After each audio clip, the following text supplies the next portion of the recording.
네, 오늘 10월 23일 우리 수요일 아침 또 함께 같이 말씀으로 또 이번 주간도 계속해서 우리 말씀 묵상하면서 또 우리의 삶을 또 일터의 현장을 또 풍성하게 이어갑니다. 오늘 계속해서 예레미야 애가 말씀이 이어지고 있고요. 오늘은 3장의 이제 세 번째 뒷부분 말씀을 보게 됩니다. 첫 번째 부분에서 저희는 이 죄와 이 심판에 대한 그런 슬픔, 죄, 하나님의 진노 이런 것에 대한 이야기를 첫 번째 파트에서 봤고요. 두 번째 어제는 그 가운데도 그러나 그럼에도 불구하고라 그랬죠.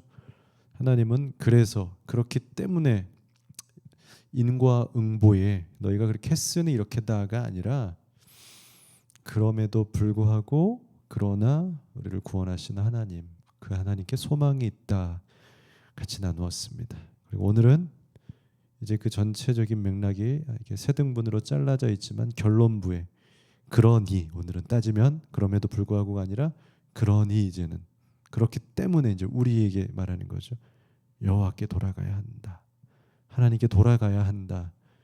그런 메시지가 담겨 있습니다. 어쩌면 이 예레미야 애가도 개인적으로 여러분들이 묵상하실 때에는 어려울 수 있을 것 같아요.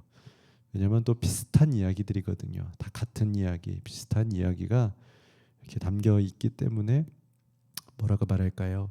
좀 어떤 은혜로운 어떤 장면을 어제와는 또 다르게, 이전과는 다르게 좀 색다른 부분들을 끄집어내는 것이 쉽지는 않습니다. 사실 같은 이야기거든요. 그러나 이렇게 말씀들이 이렇게 쌓여가고 또 반복되고 중복되어 가면서 얻어지는 은혜들이 있습니다. 요즘 사람들이 굉장히 주의해야 되는 것 중에 하나가 도파민 중독이라 그러죠. 머리에서 정상적인 우리 두뇌 활동이 아니라 자극적인 걸로 통해서 우리의 뭐 게임이나 영상이나 아주 요즘에는 과거에 비해서 놀이 자체가 굉장히 좀 강력하죠. 드라마나 특별히 코로나 시대를 통해서 유튜브가 증가되면서 개그나 이런 것들도 일반 프로에서 나오는 아주 건강한 단어, 언어 설정이 심의를 거친 것들 말고 유튜브는 그런 게 없다 보니까 센 거 이런 거가 이제 많이 노출이 됐죠. 그래서 어지간해서는 강하지 않으면 사람들이 내성 같은 것들이 생겨서 스스로 재밌다, 즐겁다라는 반응을 못 느껴요. 그래서 이게 그 짧은 임팩트 있는 그런 자극에 의해서 머리에서 이렇게 발생하는 그런 것들이 이제 도파민이라 그러죠. 그래서 이건 좋은 효소가 아니라 우리를 그냥 중독되게 만들고 또 내성을 만들게 시켜서 계속 더 짧은 자극을 원한다는 거죠. 그래서 이게 강력한 임팩트 있는 것들이 사실 좋은 것만 아니죠. 좋죠. 때로는. 그러나 그것이 좀 이렇게 유기적인 어떤 반복과 흐름을 가져야 되지 않습니까? 뭐 책을 볼 때에도 처음부터 어떤 전개 과정이 있고 좀 잠시 머무르는 과정이 있고 그러다 어떤 절정과 위기라 그러죠. 우리 뭐 발단, 전개, 뭐 절정, 위기의 과정을 통해서 그때는 마치 도파민이 분비될 것 같은 강력한 임팩트가 있고요. 그러나 그 위기를 다 거치게 되면 그 위에는 또 잔잔하게 이제 정리하게 되는 그런 과정도 있는 거고요. 이 모든 것이 우리가 통하여서 우리가 그 어떠한 전체 맥락 속에서 건강함과 성숙함을 이뤄가는 거죠. 그러니까 자극만 찾게 되면 이거는 굉장히 우리가 잘못 훈련된 거죠. 근데 저는 요즘 예레미야 애가를 묵상하면서도 그런 생각을 해요. 이런 게 사실 자극적이지 않은 똑같은 좀 편안한 이 말씀을 보면서 많은 성도들이 어떤 생각을 할까? 포기하지 않을까? 아이 그만 볼래. 예레미야 애가 뛰어넘어야겠어. 예레미야 때 이미 봤는데 뭘 또 노래하고 또 죄고 또 심판이고. 근데 어쩌면 그 모습이 우리가 신앙에서도 도파민에 중독되어서 영적 도파민에 중독되어서 좀 새로운 거 없나? 좀 더 자극적인 거 없나? 좀 더 센 거 없나? 좀 재밌는 거 없나? 자칫 영적 도파민에 우리도 중독되어 있어서 이렇게 좀 잔잔한 말씀을 이제는 못 듣는 시대? 그런 좀 위험성이 있는 것 같다라는 저 개인의 어떤 묵상과 생각, 평가를 좀 해보게 되었습니다. 그래서 여러분들에게 권면하는 건 좀 이 시간을 이렇게 좀 때로는 말씀 묵상하다가 잔잔한 시간도, 내가 모르겠는 시간도, 레위기 묵상하면 다들 그냥 건너뛰죠. 맞습니다. 어렵습니다. 그래서 요즘 같을 땐 그럴 때는 좀 도움을 받을 필요가 있고요. 좋은 영상 자료들이나 그런 책들을 좀 소개받아서 하면 훨씬 도움이 되고요. 과거 시대에 그런 게 없었을 때는 어떻습니까? 그래도 읽어 나가는 거죠. 그러면 그 이후에 또 다른 어떤 설교와 예배를 통해서 보완이 분명히 되죠. 어쨌든 좀 그런 잔잔한 시간들을 우리가 도파민처럼 자극만 찾지 말고 조금 심심하고 조금 더디고 느려도 그냥 묵묵히 읽어가고 그냥 자극되지 않아도 그냥 이렇게 넘어갈 수 있는, 우리는 이미 영적으로도 너무 자극에 익숙한 것 같아요. 그래서 예배가 자극적이지 않으면 이렇게 잘 은혜를 못 받는 그런 모습들이 있어요. 그래서 이 순간도 잘 넘어가시라. 이런 게 필요하다. 자극보다는 하루하루 꾸준히 가는 집밥과 같은 이 느낌이 어쩌면 우리를 더 성숙하고 건강하게 만든다. 자극으로만 매일 중독돼 있는 어린 아이들은 나중에 정말로 책을 읽어야 하시거나 책을 못 읽을 거예요. 왜? 자극이 안 되니까요. 영상으로만 봐야 되니까요. 맞죠? 그러니까 여러 가지 여러분 도움을 많이 받지만 책을, 성경을 내 눈으로, 자극적이지 않죠. 사실 읽어주는 것도 있는데 맞지 않아요? 그냥 다 읽어주잖아요. 그런 것도 있잖아요. 근데 그것도 사실 약간 도파민이고 자극이 있어요. 그러니 사실 제일 좋은 거는요, 제일 심심한데 그냥 내 눈으로 읽어가는 겁니다. 내 자리에서 엉덩이로 내가 그 시간을 버텨가는 겁니다. 요즘 보조 도우미가 너무 많아요. 그래서 여러분 건강을 생각한다면 때로는 좀 그런 자극과 우리에게 이렇게 뭐 도움을 줄 수 있는 그런 힘되는 것들을 조금 절제하고 가장 원론적인 방법으로 하시는 것도 여러분들의 정서, 신앙, 영적 도움이 좀 되실 것 같아요.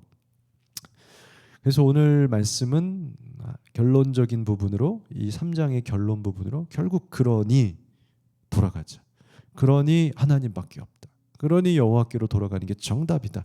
그런 주제를 가지고 있는 것 같습니다. 여러분들도 한번 그런 주제를 딱 머리에 두고 읽어보십시오. 그러면 가이드라인을 보통 정해주면 이렇게 연습할 때 좋지 않습니까? 아, 이건 이 관점으로 보는 거나 마치 그런 걸로 저의 영상을 좀 보시면 좋겠고요. 자칫하다가 완전히 딴 길로 갈 수도 있거든요. 볼다가 자기 관점에서 목회자들이 하는 이런 가이드 영상은 그 라인을, 점을 찍어주면 이거는 지금 이렇게 결론입니다.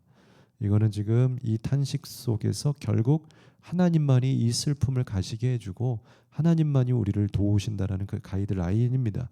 마치 자동차 처음 운전 배울 때 그 이렇게 꼭할콘 있죠. 이렇게 동그란 봉을 세워놓고 요렇게 가십시오라고 하는 것 같이 그렇게 활용을 하셔서요. 오늘 결론의 부분에서는 여호와께 돌아가자. 그것만이 이스라엘의 회복이고 그럴 수밖에 없다라는 이야기다라는 생각을 가지시고 여러분대로 다시 묵상을 하시면 좋을 것 같습니다. 40절, 41절에 바로 그 주제로 하나님께 돌아가자. 이것이 생명이다 기록합니다. 40절, 우리가 스스로 우리의 행위들을 조사하라. 스스로 돌아보라는 겁니다. 과거에 어떤 심판이 있었는지, 그 이유가 무엇인지, 선지자들이 뭐라 말했는지 우리는 돌아봐야 됩니다. 결국 신앙은 우리의 과거를 돌아보는 겁니다. 미래를 향해서도 나아가야 되지만 과거에 내 삶에 행하신 하나님, 그걸 돌아봐야 돼. 기억하는 겁니다. 그래서요, 절기가 기억이라고 늘 이야기하죠. 기억해내는 겁니다. 감사가 무엇인지, 무엇이 죄인지 잘 조사해 보면, 깨어서 조사해 보면 결론이 어떻게 납니까? 여호와께 돌아가자. 하나님께 돌아가는 것밖에는 답이 없습니다. 여러분 믿으시죠? 41절, 우리의 마음과 손을 아울러 하늘에 계신 하나님께 들자. 우리의 손은요 하나님께 드는 겁니다. 예배 드릴 때 손 드는 이유는 첫째는 시편에 명령하고 있고요. 하나님께서 그렇게 찬양 받으시겠다라고 말씀하고 있고요. 그런데 영적인 실제적인 의미로는요, 우리 삶의 의미로는 그 성경적 그냥 명령 말고 실제 의미로 우리가 손을 들어서 높일 분이 하나님인 이유는요, 정말 높여드릴 분이 하나님밖에 없기 때문에 그래요. 우리가 따라갈 분이 여호와밖에 없기 때문에 그래요. 오늘 이 예레미야 애가에서 그렇게 노래하지 않습니까? 다른 왕이 아니라 다른 나라 우상들이 아니라 돌아보고 점검해 보니 하나님만 찬송 받으실 분이더라. 여러분 손을 어디에 올리고 있습니까? 혹시 손을 어디에 드리고 있습니까? 여러분 항상 말씀하죠. 여러분들이 존귀하다고. 여러분들이 그 가치 있는 손을 누구에게 잡고 있습니까?